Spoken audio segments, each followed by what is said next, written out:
Olá, pessoal, uma boa noite, né? Nós estamos aqui para mais uma aula de filosofia política. Hoje nós vamos discutir, né? Continuar a trabalhar aquilo que nós iniciamos na aula passada, e hoje nós vamos dar continuidade à questão da retomada, né?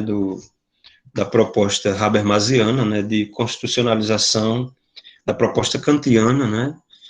De constitucionalização do direito internacional, a retomada que Habermas faz dessa proposta, né? Então, veja, eu vou tentar ser sintético e breve, né, em relação à questão do tempo, né, antes de começar a gravar aqui, nós ficamos falando muitas questões e acabamos esquecendo de colocar para gravar, e aí eu vou tentar ser sintético na aula de hoje para a gente dizer em breves palavras o que a gente está pretendendo conversar hoje. Veja, primeiramente, eu gostaria de conversar com vocês, né, essa questão da retomada que o Habermas faz, da proposta kantiana, que justamente esse projeto kantiano, né, de constitucionalização do direito internacional, ele aparece e é discutido aqui por Habermas, principalmente a partir da paz perpétua, né? Essa obra de Habermas, de Kant, ela foi antecedida de uma outra obra, né? No qual o Kant, né, chega a defender, né, a ideia de uma federação de estados, uma federação de estados para justamente manter a paz a nível internacional. Só que o termo utilizado por Kant, né, segundo Habermas, ele não, digamos assim, não condiz com o conceito jurídico hoje, né, que seria o de confederação, né, e o Kant acaba usando o termo federação, né. Mas veja, antes de discutir propriamente essa questão, sim, eu vou tratar disso mais especificamente um pouco mais adiante. O Kant escreveu um texto antes da paz perpétua, onde ele discute a ideia de um Estado mundial, né, de uma federação de Estados, mas logo, posteriormente, ele muda essa ideia na paz perpétua, justamente porque ele vai perceber que era muito complicado, na sua época, mexer com a ideia de soberania, né? E a ideia de federação, ela justamente vai vincular os estados federados a uma constituição que estaria acima deles, né? Então, o Kant, ele vai mudar, né, essa concepção, né, ele vai justamente manter a ideia de soberania dos estados, né? A ideia de confederação seria uma ideia onde a questão da norma, né, do direito estabelecido a nível internacional, ou a nível cosmopolita, como pretendia Kant, né, ela vai levar ainda a ideia de pactos, né, de acordos e tal, de contratos, justamente porque mantém-se ainda a soberania dos estados. É muito diferente, por exemplo, a ideia de uma federação, porque aí teria que obedecer-se a uma norma fundamental, magna, né, a ideia de uma constituição, e aí não se mantém mais a ideia de soberania, né, e nem apenas de acordos bilaterais, né, os estados estariam vinculados e teriam que obedecer essas normas, né, superiores à própria Constituição dos estados nacionais, né, como pretendia, digamos, talvez inicialmente o Kant, né, e o Habermas, ele tenta radicalizar essa proposta, né, em 1989, quando completa 200 anos da obra da Paz Perpétua, o Habermas, na obra que foi traduzida em português, chamada de A Inclusão do Outro, ele tem lá um capítulo onde ele vai tratar justamente dessa questão, né. Então, a proposta de constitucionalização do direito internacional, que seria isso, né, assim, inicialmente, para explicar um pouquinho para vocês o que é que a gente está tratando aqui, né. A ideia aqui, e aí o Habermas, ele é a favor, né, em alguns textos ele vai depois aprimorando nas suas obras posteriores, ele vai justamente colocar, né, essa questão no plano nacional, e o direito ele é capaz, né, de legitimar e possibilitar ou justificar a formação de uma consciência democrática, né, a defesa dos direitos fundamentais. Mas no nível internacional, digamos assim, né, nas relações internacionais, né, que seriam relações do direito internacional, relações bilaterais entre Estados, né, onde os Estados fazem acordos uns com os outros e tal, isso atualmente ainda é complicado, não é possível, né, porque a democracia e a defesa dos direitos fundamentais, ela só foi possível até agora no âmbito nacional, né, devido nos Estados democráticos de direito, né, do Ocidente, devido à própria normatividade desses Estados, né.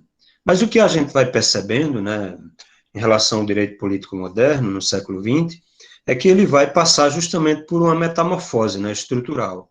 Ele vai se ampliar, né, do domínio nacional, né, do terreno, do âmbito doméstico, para o terreno supranacional, né. E essa metamorfose, ela vai, segundo alguns autores, né, possibilitar a saída, né, da crise em que se encontra o direito, né, político, o direito público moderno, né. Então, muitos autores vão colocar, né, que apesar do direito público ou político ele limitar-se a reger, né, o Estado, né, na época moderna, na nossa época ele não vai ser mais limitado pelas fronteiras do Estado Nacional, né. A gente vai ver que a tentativa, por exemplo, contemporânea, né, de limitar as guerras, né, inclusive colocar elas sobre a égide, né, sobre o limite do direito, que Carl Schmitt, como a gente vai ver, eu vou deixar para o final para comentar essas questões, vai criticar bastante o universalismo jurídico kantiano e toda a política levada adiante, principalmente pelo presidente americano Wilson, né, o Grover Wilson, né, e ele vai criticar toda essa tentativa, né, de organizar as relações entre os estados e, por fim, as guerras, né, que vai ser expressa justamente a partir da criação, por exemplo, da Sociedade das Nações, a partir de 1919, e depois, né, da criação da ONU, né, a partir depois da Segunda Guerra Mundial, né, de 1945, né.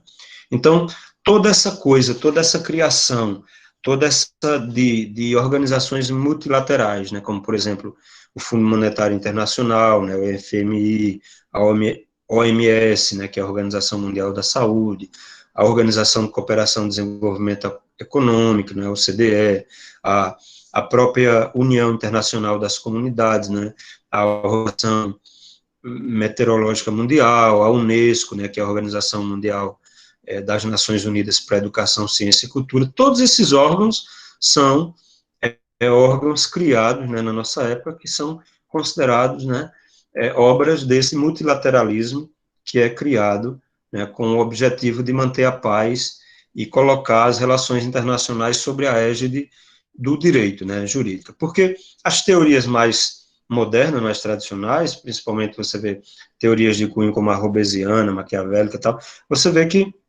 nas relações internacionais elas consideram, né, o âmbito internacional como um âmbito anômico, né, uma ausência de normas, de regras, né, porque justamente pelo fato dos estados serem soberanos, né, eles não obedecem a nenhuma norma superior a eles, né.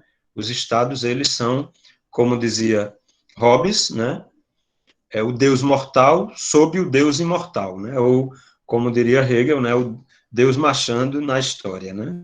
Então, você tem a ideia de soberania como algo presente, né, assim, é uma metáfora, mas ao mesmo tempo, né, está mostrando que o Estado, ele é esse universal concreto, né, que tem poder e nem ninguém mais além dele tem poder, né, como na Idade Média você tem o poder da Igreja, né, do Papa sobre os reis, os príncipes, né, sobre os estados.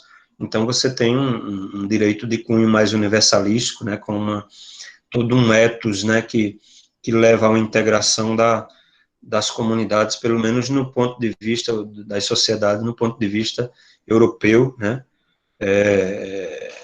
uma mesma ideologia, uma mesma crença, uma mesma normatividade, né, que é capaz de integrar e perpassar a própria consciência, né, a própria subjetividade dos indivíduos para que, né, a sociedade ela não padeça do risco de desintegração, né.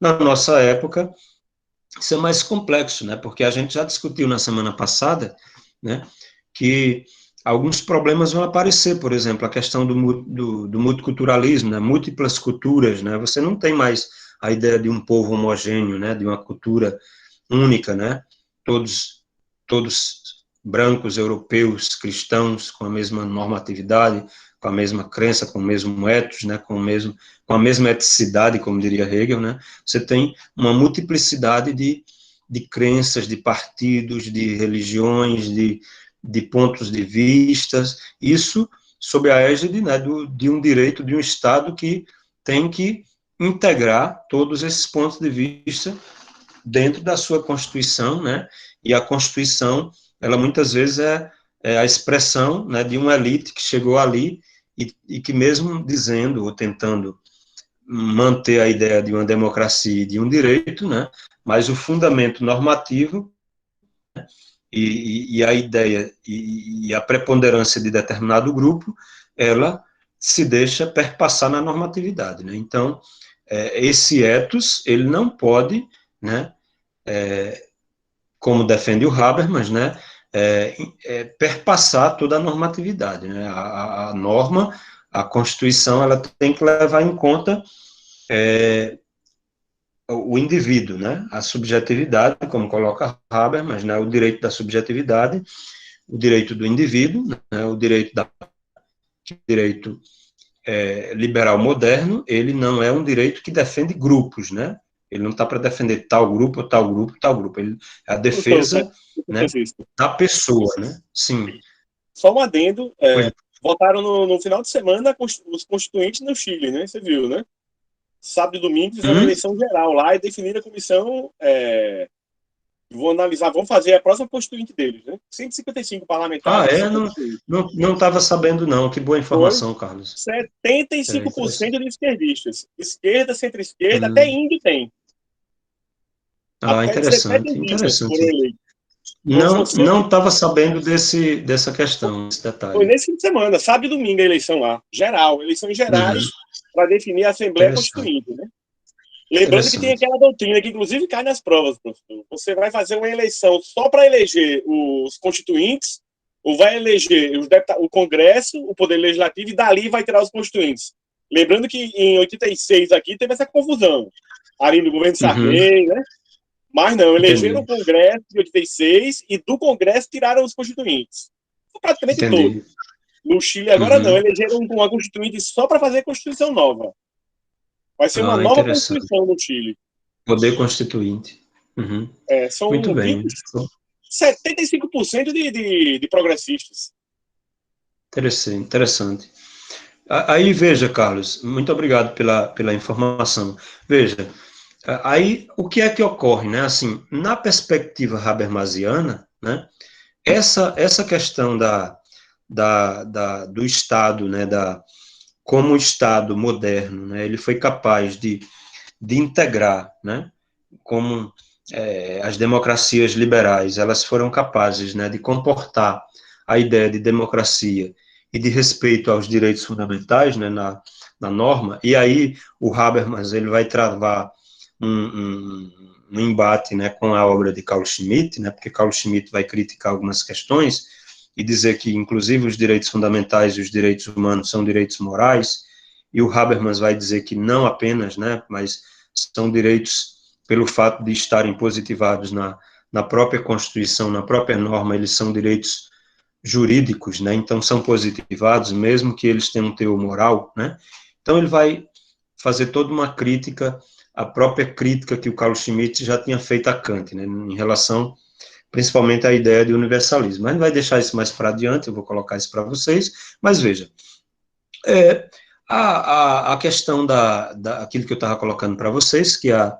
modalidade, né, de existência requerida pelas perspectivas que vão buscar a ampliação do direito, vai ser denominada de federalismo, né, e a ideia de federar, ela vem lá desde os gregos, né, eles associam, né, a questão das anfictionias, né, nas cidades-estados e tal, e aí vão tratar de uma série de questões, mas que na época moderna houveram uma série, né, de projetos, né, de paz, né, que aí você tem vários autores que eles insistem, né, nas virtudes pacificadoras de uma federação de estados, né, então você tem vários autores, né, e inclusive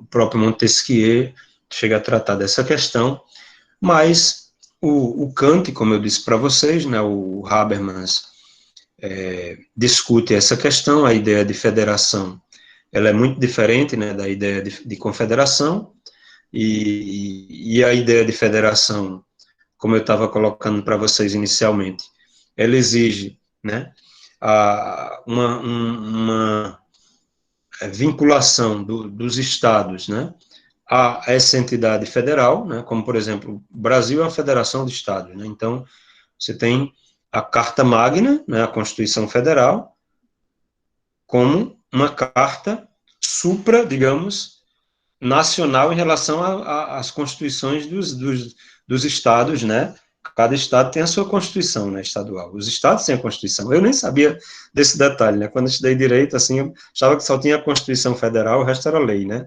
então, o estado tem a sua constituição, Alagoas, Ceará, cada um tem, mas essa constituição, ela tem que estar vinculada, então, a proposta lá inicial de Habermas, né, inclusive, é de uma federação, né, de estados, e depois ele vai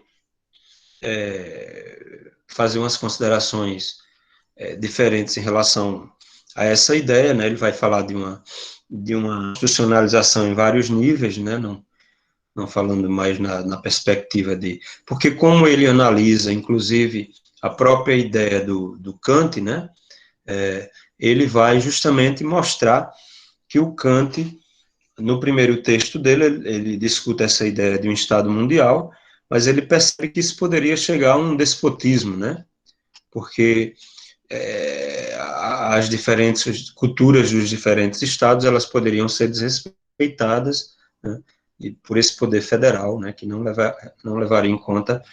E aí, a leitura que eu fiz na época foi justamente de que Habermas, né, ele compactua um pouco com essa ideia, né, de federação iniciante de Kant, né, e que teria, por exemplo, a Europa se constituir em uma federação de estados, e essa ideia, digamos assim, ela não deu certo até hoje, né, porque você tem uma organização de estados, mas só do ponto de vista econômico, né, Bruxelas, né, tal, você tem toda uma burocracia, né, que leva em conta essa questão econômica, mas que acabam direcionando normas para uma normatividade para o Estado, tomando medidas que não são medidas consideradas democráticas, já que não existe, digamos assim, uma democracia, né, no sentido de escolha a nível federal de uma Europa, né, para criar uma Constituição onde o povo, e normas e todo um procedimento democrático, onde o povo pudesse participar em relação a essas decisões. Então, discute-se muito a ideia de legitimidade em relação a a esse procedimento, né, e a toda essa tecnocracia, né, todo esse poder tecnocrata, né, assim, todo esse poder, né, de determinar para os estados determinadas políticas que nem sempre são viáveis, né, por exemplo, do ponto de vista cambial, a gente vê que você ter um euro onde o mesmo valor na Alemanha e na Grécia, como a gente viu naquela época, todo um problema relacionado a essa questão, né? O poder de compra de um alemão, né, é muito diferente de um grego, né? Teve todo aquele problema do ponto de vista monetário, toda aquela crise da Grécia naquela época. Então, essa questão, depois eu não sei nem como foi que foi resolvido posteriormente, né? Mas teve toda uma crise em relação a essa questão da integração, né? Mas que até hoje, por último, agora a gente viu o Brexit, né? Foi a saída da Inglaterra, né? Da Brexit, justamente porque esse exit, né? Saída, né? Saída da Grã-Bretanha, né? Então, você tem todos esses problemas nesse sentido, mas a ideia de Habermas inicial é que o mundo ele passaria a se constituir em torno de blocos, né?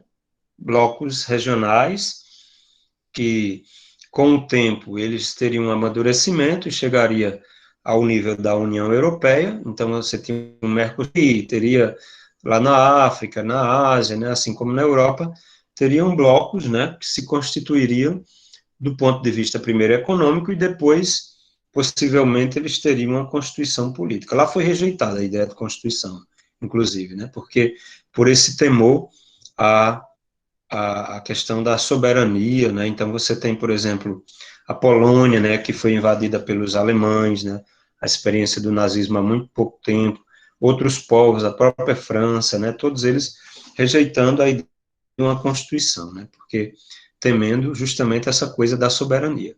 Então, outra coisa é a ideia de confederação, né?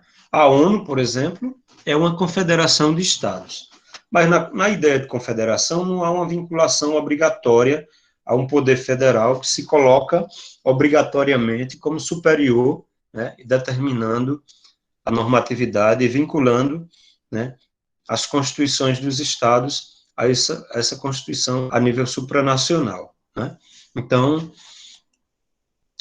a ideia, posteriormente, de Kant, inclusive na Paz Perpétua, é a ideia de uma confederação dos estados, porque ele percebeu, inclusive, que na sua época seria muito complicado falar de um estado federado, né, e onde os estados perderiam a sua soberania, né, assim.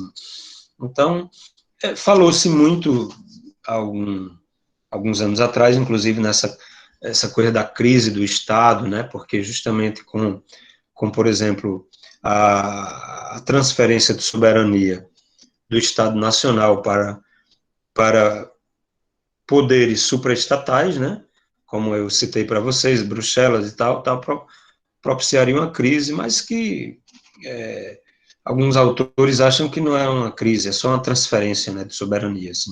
O Estado não deixa de ser soberano, mas há um compartilhamento, digamos assim, né?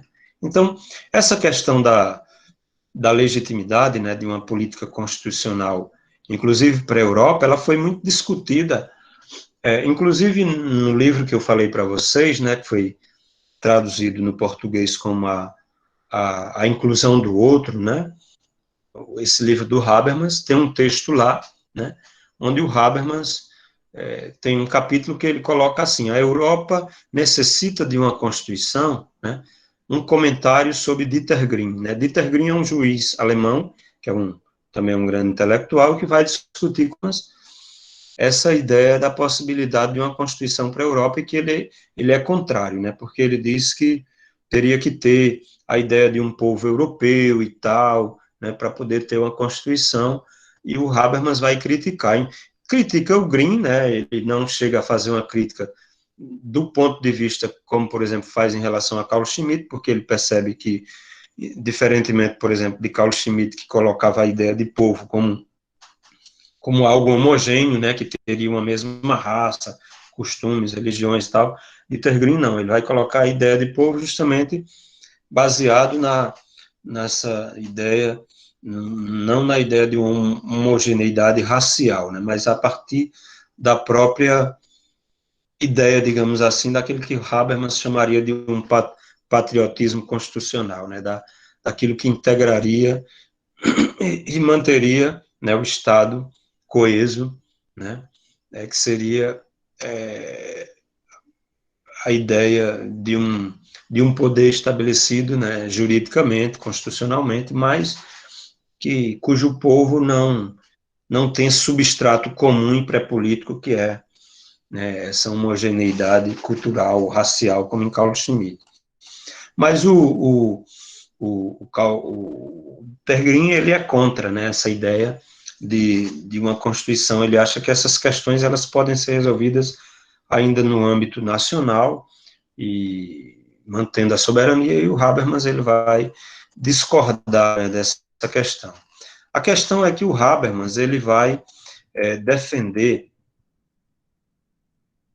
uma constitucionalização do direito internacional, e para ele fazer isso, ele tem que retomar o projeto kantiano, né? Como eu disse para vocês, anteriormente a Paz Perpétua, no livro, na obra que o Kant escreveu, um pouco antes, né, que seria a ideia de uma história universal do ponto de vista cosmopolita, ele vai falar, né, de um Estado federativo, né, de uma federação, e aí, posteriormente, ele vai, no ensaio sobre a Paz Perpétua, ele vai, em vez de falar dessa federação de Estado, de um Estado federativo, ele vai falar de uma federação, né, de Estados livres, e usar o termo no sentido de uma confederação de Estados, como eu disse para vocês, né? Então, no ensaio sobre a Paz Perpétua, diferentemente da perspectiva anterior, que é a ideia de uma história universal do ponto de vista cosmopolita, Kant vai descartar totalmente, né, a ideia de um sistema jurídico abrangente, centralizador, né, porque ele vai considerar necessário justamente essa salvaguarda, né, da liberdade e da soberania de cada Estado-membro, né. Então, ele vai perceber que a questão da soberania ela é importante, né, naquela época. Mas essa ideia kantiana não morre com Kant, né? Por exemplo, o Kelsen, que é muito conhecido, tem aí o nosso amigo Carlos, que é jurista, né? E ele conhece muito bem quando se fala de Kelsen no direito, mas parece que o pessoal só fala daquela pirâmide, né? Onde coloca no topo da Constituição, mas o Kelsen dá uma contribuição muito importante para a teoria, por exemplo, do direito internacional, né? Porque essa ideia, né? O projeto kantiano, ela vai ser retomada, né, por Hans Kelsen. No ensaio, onde ele vai discutir a questão do problema da soberania e da teoria, né, do direito internacional, ele trata justamente da natureza e das funções, né, do ordenamento jurídico internacional. E ele vai justamente defender, né, a tese, né, de que só existe um ordenamento jurídico, né, e tal ordenamento ele incluiria em uma única hierarquia normativa o ordenamento interno e o internacional, né? Ele vai dar uma contribuição nesse sentido, né? Só que ele vai ser muito criticado depois pelo Carl Schmitt, né? Por essa coisa de defender, né, assim, a questão da paz e a manutenção da paz a partir de uma defesa da lei, da norma, né, tudo do direito, né, e só um momento, viu, Carlos? E aí, esse formalismo jurídico kelsiano, ele é muito criticado por Carl Schmitt, né, que vê a figura da vontade, daquele que determina a norma, aquela questão que a gente discutiu na última aula, né, o decisionismo jurídico, né, na figura do governante, né, que é a figura concreta daquele que decide, né, e não essa ideia de de um império da lei, né, como os liberais vão colocar. Pois não, você iria dizer alguma coisa e eu nem... O que você comentou aí, Bruce, na pirâmide de Kelsen, são o processo legislativo nosso, né? Você falou aí dizendo que, não, que não tem na Constituição para a gente tudo é lei, né? Mas a Constituição é clara, quando ela não diz nada no texto, é lei ordinária. Lembrando que lei ordinária é quórum básico, né, para a eleição, né? Metade dos que maioria simples, né? Quando ela exige uma mudança por lei complementar, ela fala, exige LC, lei complementar, tal, que aí já é o quórum qualificado. Tem que ser metade mais um dos membros da Câmara e do Senado, respectivamente. E lembrando que são 7 espécies legislativas, né, pessoal? Está lá no artigo 61 da Constituição. Isso sempre cai também nas provas lá. Processo Tá legislativo. certo. Legal. Obrigado, A Carlos, pirâmide de pela Kelsen informação. no direito. Ok. Veja, então, muito obrigado, Carlos, pela informação. Assim, em relação a essa questão que ainda estava comentando, né, assim, o Carl Schmitt, inclusive, ele vai criticar uma das críticas, não só a Kant, mas principalmente aqui em relação a Kelsen, é porque, por exemplo, o Kelsen, ele vai colocar uma novidade em relação ao direito internacional, que é justamente a da responsabilização, né, individualmente dos membros do governo ou dos agentes do Estado, né, que tenham que recorrido à guerra, né, e à violação do direito internacional, né, ao princípio do bellum iusto, né, da guerra justa e daquela coisa toda, né, e toda essa coisa de uma responsabilização objetiva não apenas do Estado, mas também de que o Estado processe e castigue, né, os cidadãos pessoalmente responsáveis por crimes de guerra, né, que os Estados eles seriam obrigados a entregar ao tribunal, né,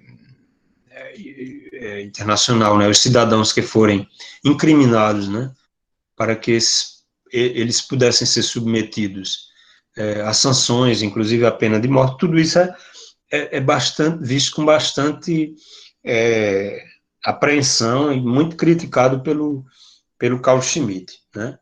Então, um outro autor que vai também, né, assim como Kelsen, que levou em conta o projeto kantiano, vai se utilizar da teoria kantiana, né, para a confecção, né, do seu pensamento sobre o direito internacional, é Bobbio, né? Alberto Bobbio, a reação dele sobre o direito internacional, ela vai estar inserida justamente na questão dele sobre o fenômeno da guerra, né, na era nuclear, no contexto da Guerra Fria, a questão do equilíbrio do terror, né, e Bobbio, ele é contra, ele diz que nenhuma teoria tradicional é hoje capaz mais de justificar a guerra, justamente por conta do fato de que a gente vive numa época que a guerra nuclear ela é um perigo, né? Ela pode destruir o planeta, né? Mas uma coisa que o Bobbio vai defender, né, é justamente a de um Estado mundial, né, assim, a organização de um Estado no sentido, né, e o Habermas também depois vai discutir essa questão, né, mas isso já era visto, como eu disse para vocês, com apreensão lá na Paz Perpétua, né, e o Habermas chega a discutir essas questões também, porque depois ele chega à conclusão de que, assim como em Kant, né, a ideia de um Estado mundial ela não seria possível, né?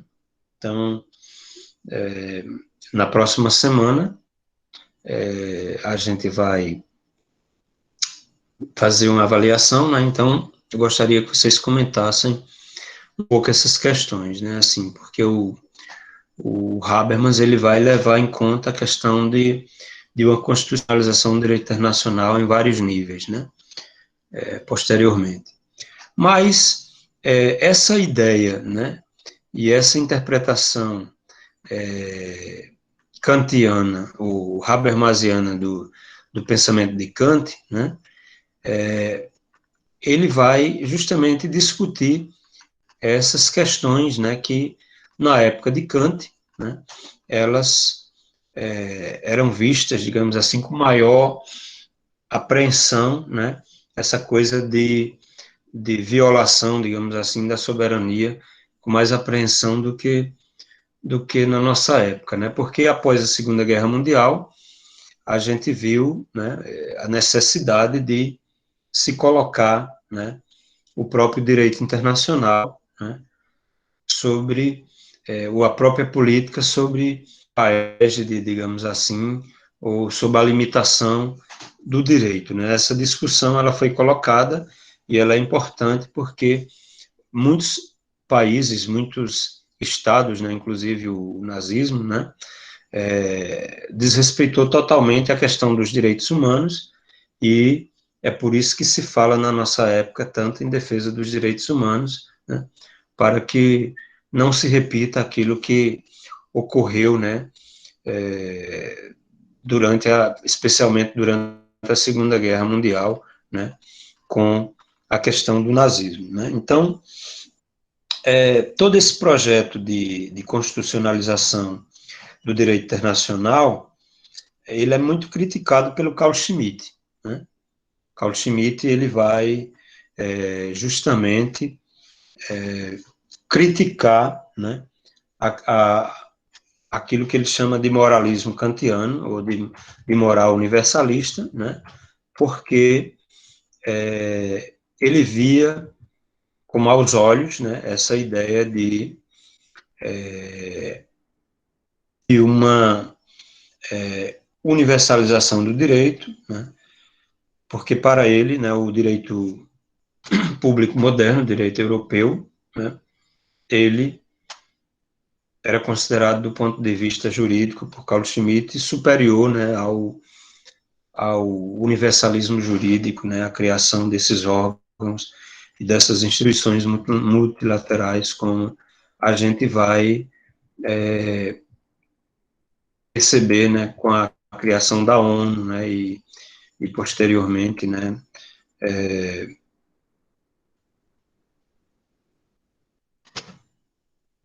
das várias instituições multilaterais. Eu estou procurando aqui o tópico sobre Carl Schmitt, né, como foi que eu coloquei? Foi a crítica moral. A crítica schmittiana moral universalista. Foi esse o tópico aí do texto que está com vocês, né, que a gente vai justamente passar a discutir agora, né. Então, veja, o Carl Schmitt, ele acha que essa reviravolta, né, do direito, ela vai justamente ocorrer, né, do direito europeu em relação à preponderância desse tipo de normatividade que ele considera resultante de uma moral universalista que tem como base o Kant, né, ele vai considerar que essa reforma, essa reviravolta, ela se dá devido a três fatores, né. Seria devido ao fim da centralidade política e jurídica europeia, né, em detrimento do imperialismo americano, né.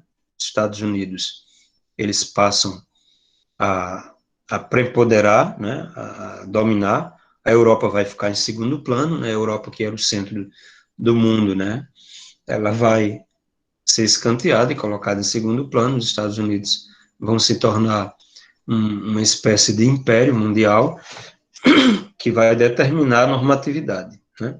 Então, a queda do ius publicum europeu, né, do direito público moderno europeu, e o surgimento das instituições, né, internacionais universalistas, né, que pretendem garantir a paz, né, por meio da proibição da guerra, seria um dos fatores dessa reviravolta, né, e depois o surgimento, né, de uma guerra global discriminante, né, que ele coloca, né, que tende a se consolidar, né, e que aquele velho estilo, né, de guerra interestatal, que ele considera neutro e não discriminatório, e vai dar lugar a uma guerra civil mundial, né, segundo Carl Schmitt, onde uma parte atribui o poder de decidir em escala internacional qual parte tem razão e qual não tem.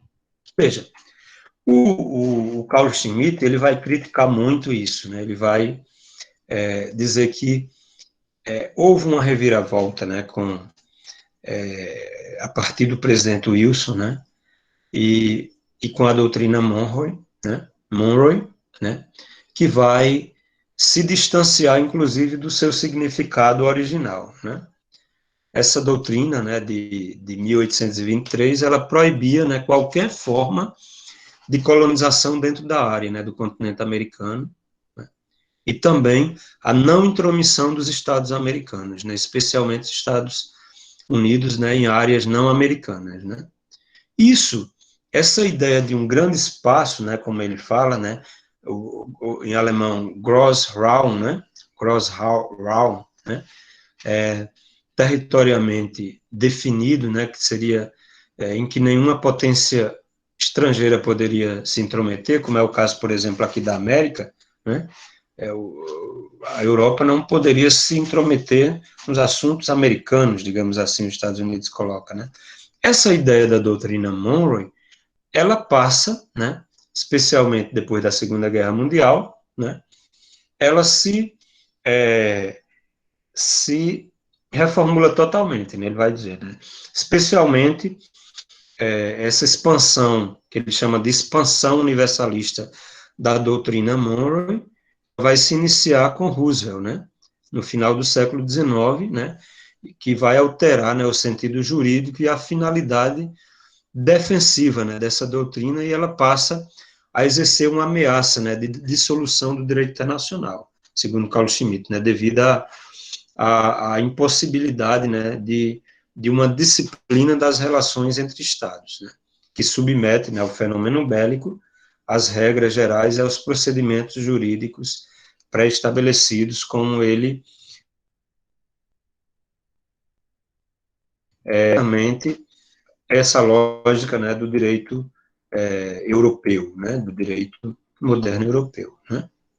Então, essa lógica de dominação estadunidense, né, essa projeção imperial dessa doutrina, ela justamente vai, segundo Carl Schmitt, né, influenciar em um sentido universalista, né, a própria estrutura da sociedade das nações, né, que foi inspirada, segundo ele, nessa ideologia cosmopolita de Wilson, né, que é influenciado por Kant, e que também exerceu uma profunda influência sobre a teoria ocidental do direito internacional dos Estados Unidos, né, nos Estados Unidos e na Europa, né.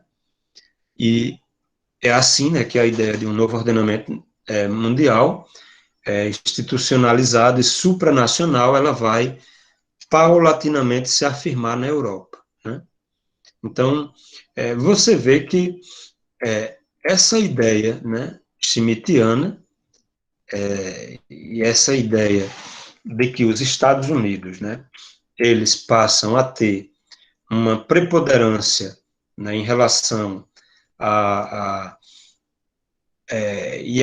digamos, distorcer o que inicialmente foi a doutrina Monroe, que tinha um interesse, digamos assim, meramente defensivo, da Europa não se intrometer nos assuntos americanos, ela passa para uma expansão, segundo Carl Schmitt, universalista.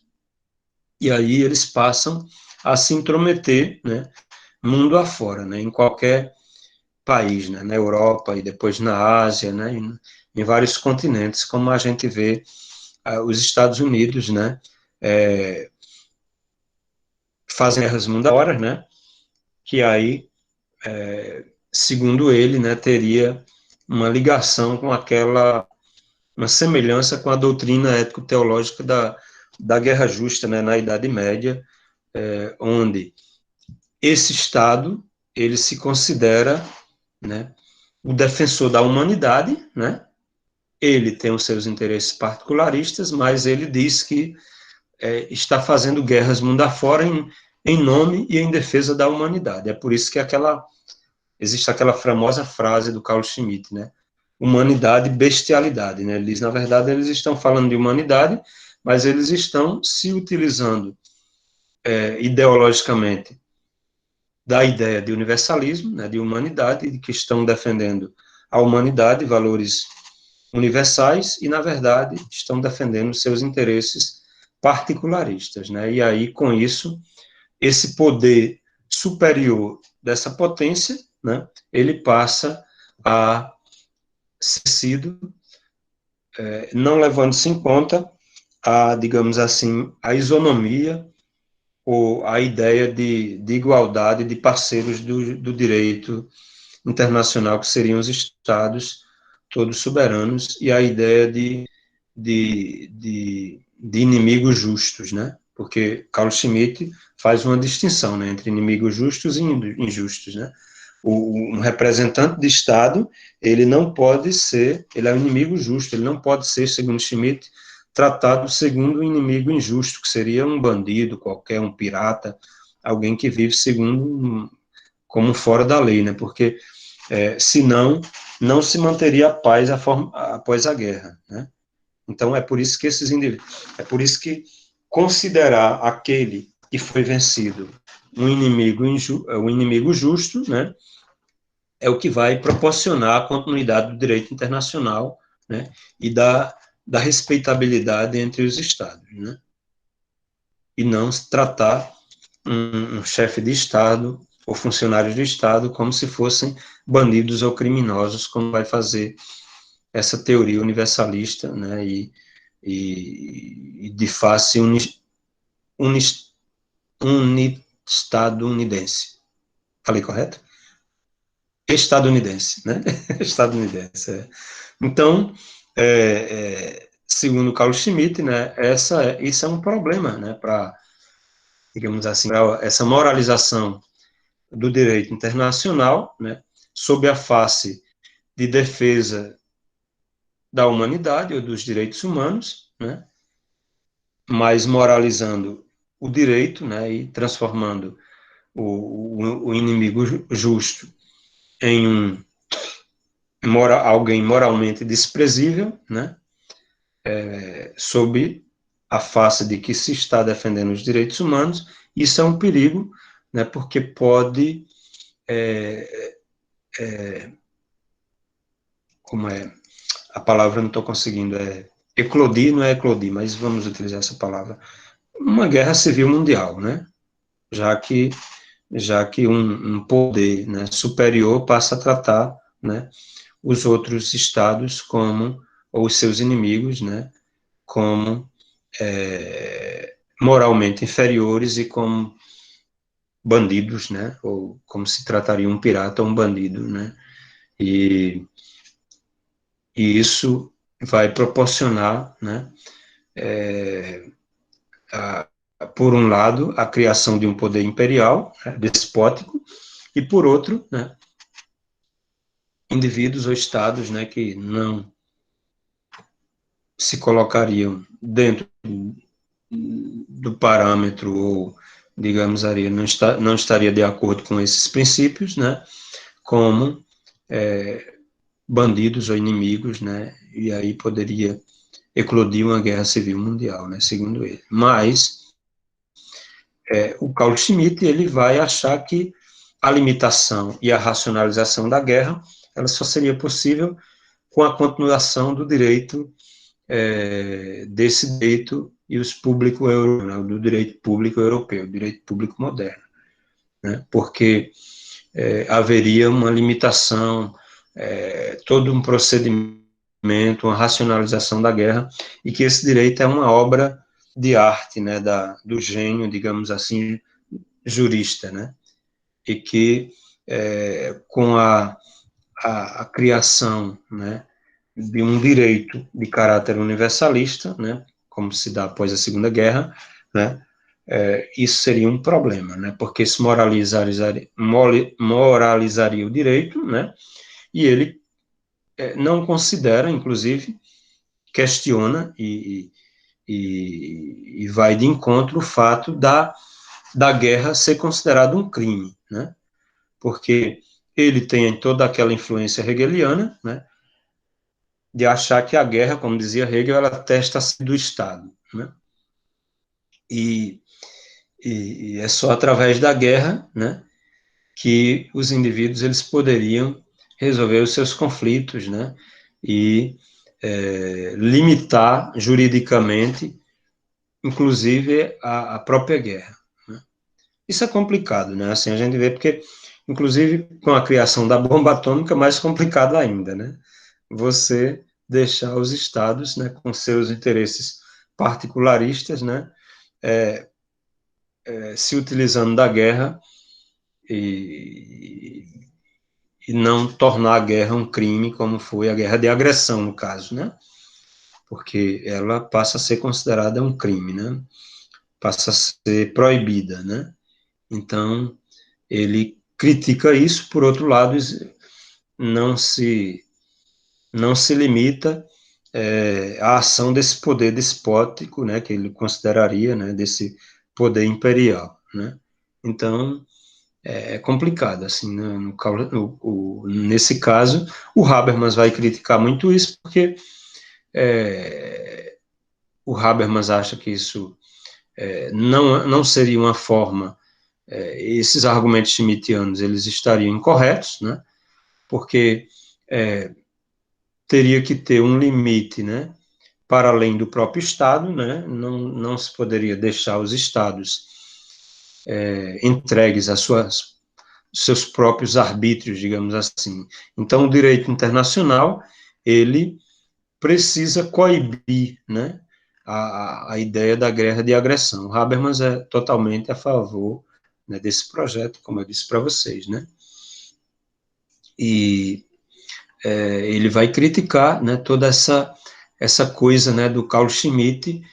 Primeiramente, né, ele argumentar, né, que a política dos direitos humanos ela ocasiona guerras, né, seria uma das críticas primeiras de Carl Schmitt, e que essas guerras disfarçadas de ações políticas, elas assumem uma qualidade moral, e segundo, né, que essa moralização classifica opositores como inimigos, né, de modo que essa criminalização ela vai dar rédeas largas à desumanização, né. Para Carl Schmitt, né, as guerras mais terríveis e as desumanidades mais atrozes, elas recebem justamente o nome de humanidade, né? Então, essas, esses dois argumentos, dois enunciados, eles são fundamentados, e Habermas vai justamente, né, criticar, né, que a política dos direitos humanos ela serve à imposição de normas que são parte de uma moral universalista, né, e que, como juízos morais, eles obedecem a um código de bem e mal, né, uma valoração negativa, né, de um oponente político ou de um opositor bélico, né, que destrói a limitação juridicamente institucionalizada, né, da confrontação política ou do combate militar, né. O Hamas ele vai considerar falsas nessas distinções, primeiro porque ele não considera, né, que a política dos direitos humanos ela é parte de moral universalista, né.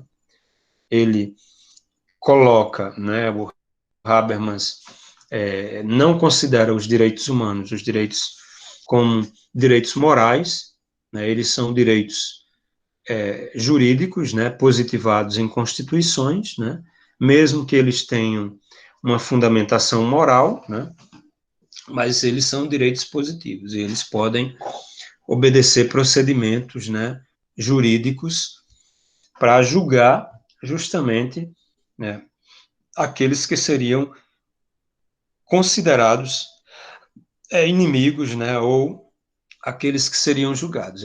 Eles não seriam julgados obedecendo um código de valoração moral de uma conotação negativa. Não teria essa valoração moral imediata para condenar o indivíduo, né, porque eles passariam por um procedimento jurídico, né, de julgamento, segundo Habermas, né? Então, essa ideia, né, de uma moralização dos direitos humanos, né, de uma interpretação dos direitos humanos como direitos morais, né, ela, digamos, cai por terra com Habermas, né, com a crítica habermasiana, né? Então, a questão da constitucionalização do direito internacional em Habermas, ela leva em conta justamente essas questões, né? O fato de que, segundo Habermas, com a constitucionalização do direito internacional, né, os direitos humanos, ou os direitos fundamentais que estariam positivados de forma normativa, né, nas constituições de estados, eles também passariam a ser positivados em uma constituição pós-nacional que teria um caráter também democrático, né? Então, a defesa tanto da democracia como dos direitos humanos, elas não ficariam limitadas mais ao âmbito nacional, né? Ela passaria a ser respeitada, né? E no âmbito supranacional, né? Com justamente instituições, né, que teriam um caráter democrático, né, e que deveriam ter poder coercitivo, né, de manter a paz, né, e levando em conta a soberania, claro, dos povos, né, mas também de manter e respeitar os direitos humanos, né. Então, eu não vou aprofundar muito aqui essa questão, né, porque ela é mais complexa.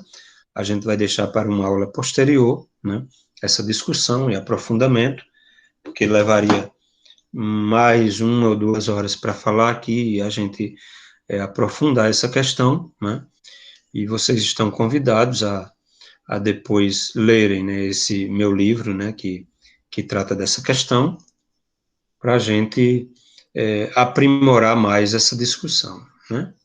Vocês teriam alguma pergunta? Ou preferem que eu pare a gravação e a gente discuta as questões da avaliação que a gente vai fazer na próxima semana? O que preferem? Posso encerrar, então, a gravação? Ok. E aí a gente passa para discutir as nossas questões de avaliação. Uma boa noite a todos. Vou interromper.